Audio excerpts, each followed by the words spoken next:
但係沖財嘅話係發生咩事？陽印逢沖嗰年，財來沖我嗰年，財來沖陽印係先贏後輸，先得後失。記住財來沖我條命個陽印係先贏後輸，先得後失。唔係你條命有嚿錢，儲咗100萬嗰年，你輸咗，你要喺戶口個100萬就攞嚟找數，唔係。你自己本身條有陽印流年，即係打個比如你任喺個子月出世嘅，你行個馬年，跟住之後就沖陽印啦。嗰、個叫財來沖我，嗰年你係戇居居贏咗一嚿錢翻嚟，跟住之後就會輸翻㗎啦。所以你贏咗嚿錢翻嚟，唔該你自己就買其他嘢，或者過啲錢俾阿媽又好，老婆又好。如果唔係嘅話，你再賭翻落去係輸翻得嘅。財來沖我，先得後失。記住，逢親寫翻嗰個條文係乜嘢，我就會寫住見財於前，失財於後。見到嚿錢就會走㗎啦。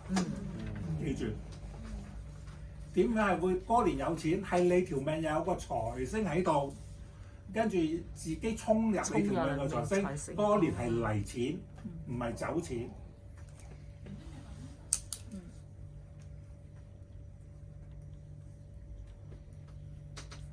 好，尤其是沖陽印嘅話，我哋叫人哋係乜嘢？驗身。尤其是七煞嚟沖驗身就得㗎啦。個古書有沖陽印咩？血光之災。係啦。4個字。尤其是喺月令嘅沖陽印，日子嘅沖陽印，我哋講翻係發生咩事啊？提早半年發生，喺沖陽印早半年就走去驗身啦，即係8月8號之前就要驗身㗎啦，記住啊！唔好去到沖陽印嗰年先驗，係提早半年驗身。一有咩就好多人係沖陽印之前嗰半年就死咗㗎啦。係啊，我識1、2個就係沖陽印之前中風死咗，就係中風。